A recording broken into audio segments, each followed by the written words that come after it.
the co-writer and performer of the beautiful song "If I Dare" that plays over the closing credits of the film. Please welcome Sara Bareilles.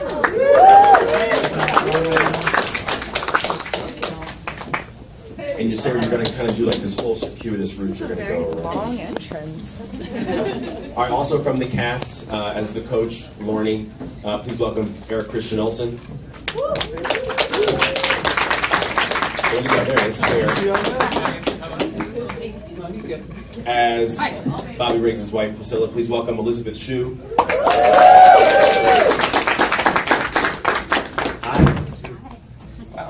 As Bobby Riggs, please welcome Steve Carell. And then the directors of the film here, Jonathan Dayton and Valerie Faris.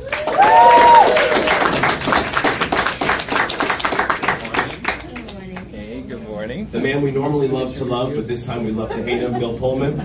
Jack Kramer.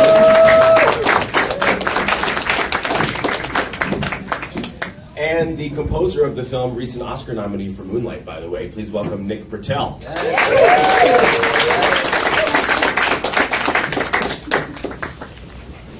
This is an impressive group. This is very exciting. That's how this is going to start. Well, he had 10 years of, to warm up to it, or to get ready for it, right? For his nude scene. Yeah, it all worked back from the nude We decided that we only make a movie together every 10 years. Right. Yeah, so he's preparing now for the next one. Fully nude next. No, That's Bobby. that was real. Bobby. No, I know, right? Oh, Yes. Oh, but you think Bobby was... Yes, yeah, he's he fired by was a Burt thing Reynolds. off of Burt Reynolds. Did you have that date circled on your calendar, Steve, that you knew that was the date you had to be in proper shape? No, I had a double. No, we have, since that moment, we've been looking for the right thing to do with Steve, and He's too busy. Yeah, but it was. I cannot tell you how fun it was to work together again, and to be able to have a character that could highlight all that Steve brings to a part. And we all knew the kind of funny character that Bobby was publicly, but what was exciting to us was the private side of Bobby, and that's where Steve showed just his range. He's up there because, as Jonathan was saying, there's that public persona, and then there's this guy that no one really knew. And I remember watching, when I started doing research, there's a great 60 Minutes interview with him. And he's doing his thing, he's playing his character, it's this spiel, but the conversation came around to his wife, and talking about how they've recently separated, and she's better off without me, and she's a great woman, the best, but but there was even within all of that bravado and that crazy over-the-top nature of his, you could see this pain that he was suffering through.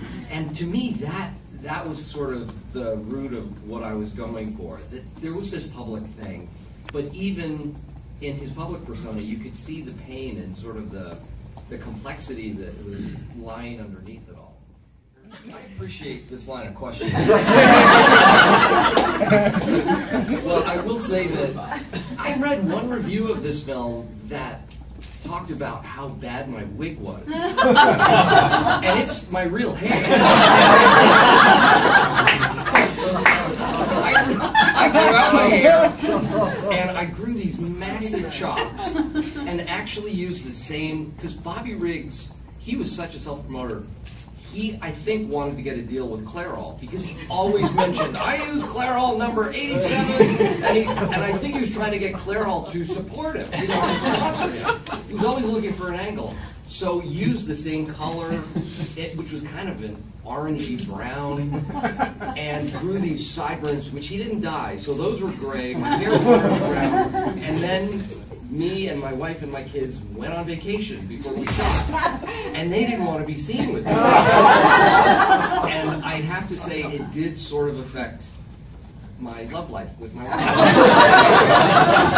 She's always complaining about your facial hair in our movies, because on The Sunshine, she didn't like the beard. She didn't like the beard either. He shaved it the last day immediately, And then this time she didn't like, but I think she's going to grow to like the sideburns. Oh, well. Yeah. Well, I think I have to give credit to Steve, really. His portrayal, yes, your portrayal of Bobby was so human and ultimately so complicated. And what I loved about him was the sheer desperation inside of him to be liked. And I think that Priscilla recognized how vulnerable he was because he had that inside of him, and that allowed her to really love him and want to take care of that part of him. So, yeah, I don't know how I would have been able to play her if it wasn't you playing Bobby. I probably would have been a whole different story. I just really, I had seen the Jack Kramer racket, and that was such an institution in a way for tennis. But and then he has a book called Tennis, My Life in Tennis, 40 Years Experience. And I think, Bobby's book was Tennis is My Racket. And I think when you think of what an institutional man he was interested, he was a #1 player, and when you look through, with a real person, you can find their obituaries, and his is full of great praise and great warmth and how he lit up the room whenever he came in there. And he had the most curmudgeonly partner that he doubled with that was notorious for being one of the orneriest persons ever, in modern sports. Kind of. And he said, "Well, I was made a better person by Jack Kramer." Okay. So then that's what I came to these guys with and said, well, how do we include all of that? And they were interested in finding that. Otherwise, he's just like... You mean besides those short shorts? Yeah, exactly. We got a lot of comments on Instagram about those short shorts. It's really going to help out the box office between your sideburns and my short shorts. I think Lorne's a big part of the movie. He was there, when we were filming a lot of these scenes. He's an amazing, he's 73 now. I played him one day at lunch. He beat the crap out of me. I got like 1 point off him. He hustled me for like $20, which I then paid him. But he's a remarkable man, and I wanted to make sure to kind of capture some of that cool kind of swagger that he has in this relationship that obviously dates back for 20 years, and only guys like that have. And then working with Steve I've been the hugest fan for 20 years, so I was just so excited to show up to work. Well, it's cheaper than hiring background singers. Yeah, I think there was something innately, I wanted something that felt innately feminine about this song, but also strong and powerful, and it was so cool to be building off of Nick's score originally anyway, so there was something really melodic and lyrical about the music anyway. And then you have Billie Jean as an inspiration, and just wanting to kind of speak to her spirit and her fire, but also stay feminine, I guess, in a way. Such a great song. It is a female story. Yeah, right. Absolutely. It was interesting because, when you're doing something that's set in 1973, you want to figure out a way to sort of approach that, I think, in a fresh and unique way, but without being sort of overtly 70s. So all the orchestra sessions, actually, we recorded with vintage microphones, and I even would apply sort of like analog tape kind of sound to some of the recordings, just to give it like almost like a subconscious feeling of the era. But and initially too, we actually thought of the instrumentation. One of the first ideas we had was, what if I wrote sort of classical music, but it was on like 70s rock band instruments? Oh. And we started with that, and then added some woodwinds and some strings, and eventually became a symphony orchestra. So this sort of evolved from there. His idea. He's going to give You know, him credit for that. it began alphabetical, and we've done this for so long, and it's felt like the right time to just remind everyone that it's a team, and I'm not just the and.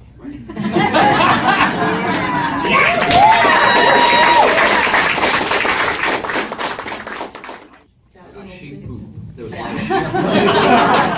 It's one of the things that no one took into consideration before we shot the scenes, is that sheep shit. And so between takes, there was somebody basically Shoveling. two people who didn't know that this was going to be their job. That is my anecdote. And that was all real. Like, you look back and say no animals were hurt during the filming of this movie. I was riding a sheep at some point. But gently and tenderly. Peter was fine with it. It changed your life. It changed my life. I went home that day, she's like, what'd you film today? I was like, I don't want to talk about it. I'm making a great movie, but this is not the context in which to articulate it. I just want to say, we didn't ask you to write the sheet. No! That was your idea. It is my own bad decision making. The cameras were like, do we shoot him doing this? This is never going to make the movie. And I was like, oh, it's in the movie!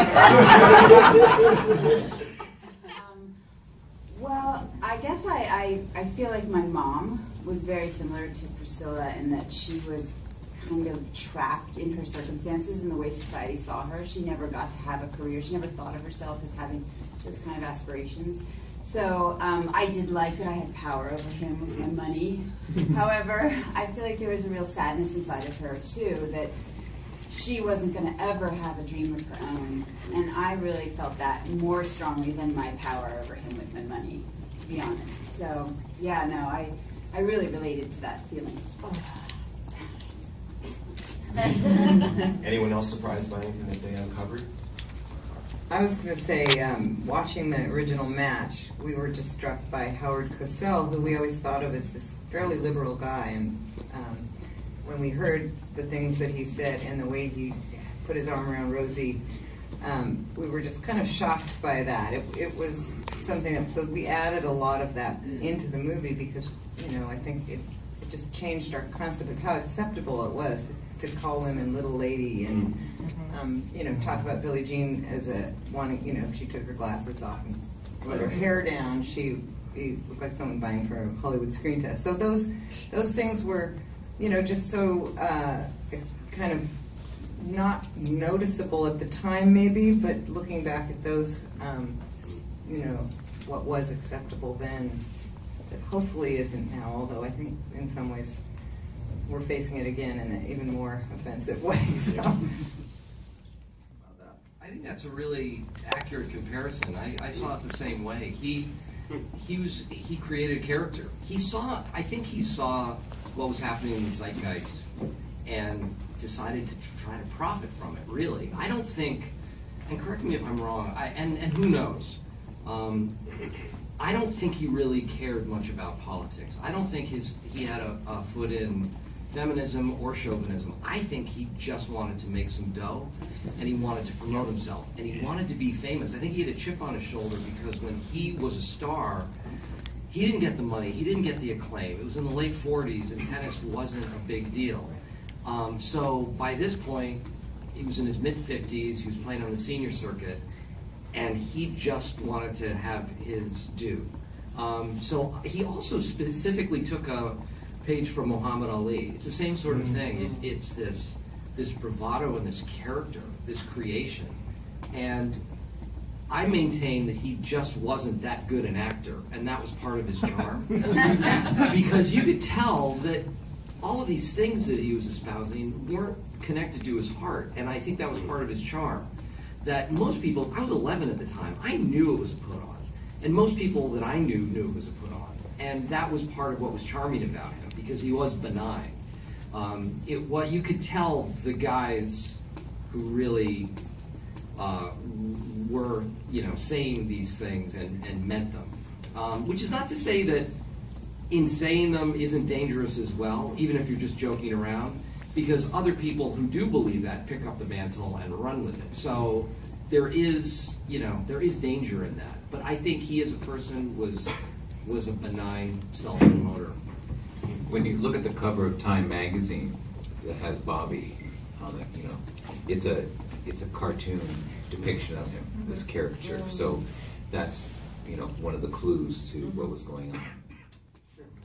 Actually, my first piano teacher inspired me a lot, and actually I remember it was in my first music classes, her just playing the piano for the room. I remember I was like, that'd be pretty cool to be able to do that. Well, I guess I think of a person, Jenny DeWeese was this artist that lived in Montana. When I was young, in my 20s, I went to Montana to do theater and lived there for a while before I knew this business. And she was a true bohemian who really lived an artful life, and everything about how she perceived the day and how, you know, was a kind of like a mirror that I looked into, and I realized there was quite a bit of fraud in my life, my bohemian life. I was, you know, partying and whatnot, and she really taught me a lot about what it is to be an artist. Wow. God, well, okay, yeah. I had a teacher at UCLA, Shirley Clark, who was a documentary filmmaker, experimental filmmaker, and she was a total inspiration. So there are a lot of them, but she's a good one. Thank you for that. I mean, I know you are. I would have to say my mother. You know, she was a school teacher. You know, a brilliant person, and she was lucky to have a career. That was sort of what women could do, but I know that in a different time she could have even done more with her life. You know, she was a great mother as well. Same. It was my mom. And you know, I had some questions yesterday regarding, you know, did this period of time, did the match when you were 11, did it affect you in terms of your ideas of feminism and chauvinism? And I said I wasn't really aware of it because of my mom and her relationship with my dad, because there was such equity in their relationship, and they were equal breadwinners, and they were equal child raisers, and they shared all of the life things. And she was a psychiatric nurse, so definitely her. She, I think, was the template for you know, empowerment for me. I kind of have two. The first person who popped in my mind was my 11-year-old daughter, Agnes. She's so loving towards everyone, and very open and very comfortable in her own skin. And I sort of, when I was that age, was just more shy and kind of hiding. And then I would say, really, to be honest, going through this experience on the movie, Billie Jean King has become a really important role model for me, because I don't like pressure. I get very anxious. Just even being here makes me have anxiety. You're doing great. Pressure is a privilege. Pressure is a privilege. But just getting to know her and her openness and her lovely generosity towards everybody, always wanting to build everybody up, not really worried about herself. And hopefully I play tennis, and hopefully one day I'm going to be on a tennis court where there's going to be some intense pressure, and I'm going to be calm and relaxed, and finally be the best I can be on a tennis court. Mine's easy. My mom, she's a non-denominational chaplain, which means you don't have a specific religion to use as a tool for healing. And it was funny because my dad is a professor, and he was always the smartest guy in the room until my mom walked in the room, and she was the smartest person in the room. And watching this movie and realizing as you do research kind of what she grew up in and how she turned out as this incredibly articulate, powerful, loving, empathetic creature just doubles down how amazing she is and how inspiring she is. Beautiful. I have a few as well. I think Billie Jean King remains, especially getting to meet her, which has been such a profound experience. But also someone who's sort of closer in my life is my writing partner, Jessie Nelson, who I met writing a musical called Waitress, and she just, but she's just really changed so many things about my perspective on what it means to be a woman in business, and how to hold each other up, and how to kind of root for and enlighten each other along the way. So she's been a great role model and kind of my hero these days. Good question. Great question. Yeah. Well, I lost all the grammars, so those were easy. No, but they're challenging in different ways. I think what is the most challenging but also the most rewarding about both, this is my first experience with a film project, but with a musical, is the collaborative effort that is required, because you're trying to sort of make so many people happy. I mean, writing music for an album is very insular, and we do it all kind of by yourself in a lot of ways. But this one becomes more nuanced, and you're sort of trying to thread the needle in different ways, but that ultimately ends up feeling more satisfying because you're sort of sharing the end result in a different way. So yeah, I think the musical was harder just because there were more songs. So that was the hardest. In order, it was the musical, the film, and then the records. Well, I wouldn't say we changed the film based on the election, but what was interesting is we previewed the film, a rough cut of the film before the election, and it did okay. You know, we were pretty happy with the results, but we were still working on the film. And then like a month later, after the election, we previewed it again, and the score jumped by 15 points. And I think the movie got better, but I also think it just, you could feel it in the room watching the movie after the election, that it just changed the kind of how the movie felt and the light that was shed on the film, you know, or the darkness that was shed on the film. But I just have to say that one thing that we wanted from the start, and I think is more important now than ever, is that, you know, we made an effort not to really have clear bad guys. You know, even Bill in his rhetoric, you know, is a dimensional person who deserves respect. And that's one thing I think through this process I've learned more than ever, is that you need to respect the people you're facing.